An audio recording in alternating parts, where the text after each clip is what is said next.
দেখছেন নি বাপখানা এমন যে কয়েক মাইল লম্বা হবে। তসবির সাইজ বড় হলে জান্নাতি হওয়ার গ্যারান্টি এমন কোনো কথা আছে না।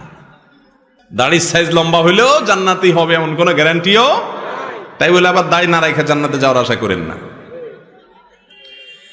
জান্নাতি লোকের জান্নাতে যাওয়ার সবচেয়ে সহজতম উপায়গুলোর মধ্যে থেকে একটা হলো নিজের কলবটাকে, অন্তরটাকে পরিষ্কার করে ফেলা।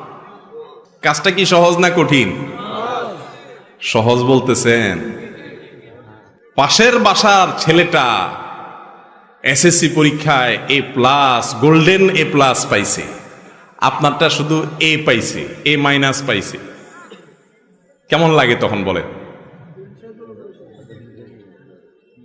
মনে হয় যে আমারটা A- পাইছে বুঝলাম, ওইটা A পাইতো, গোল্ডেন A+ পাইছে, এই দুঃখ সহ্য করি কোত্থেকে?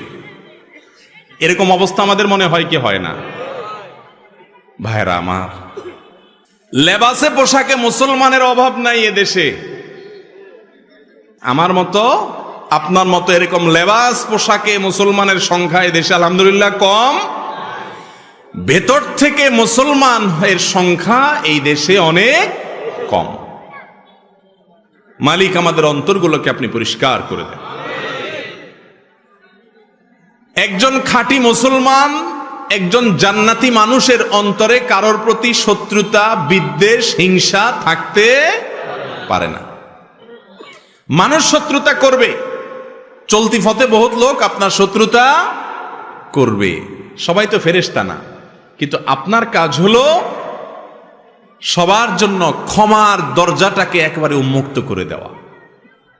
ভাইরা আমার, হিংসুক যখন অন্যের ভালো দেখে হিংসা করে, তখন কি সে নিজে সুখী হয় না দুঃখী হয়? আরো কারোর ভালো দেখে যদি আপনার ভেতরে জ্বলে, গ্যাস্ট্রিকের কারণে ভেতরে জ্বললে যেরকম কষ্ট হয়, কারোর ভালো দেখলে ভেতরে জ্বললে সেই জ্বালাতেও নাকি ভালো লাগে?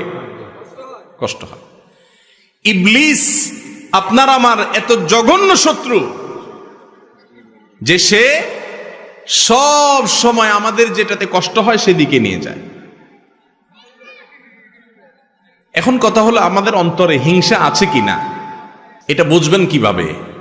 এটা বোঝার একটা ছোট্ট মিটার আছে। মিটার দেব, মিটারটা ফ্রি, কোনো পয়সা কই লাগবে না। মিটারটা সবাই বুঝে নেন। মিটারটা হলো আপনার সাথে যাদের কম্পিটিশন আছে না, এই যে মিডিয়ার ভাইরা ক্যামেরা কতগুলো সেট করে বসে আছে, ওনাদের মধ্যে পারস্পরিক কম্পিটিশন আছে না?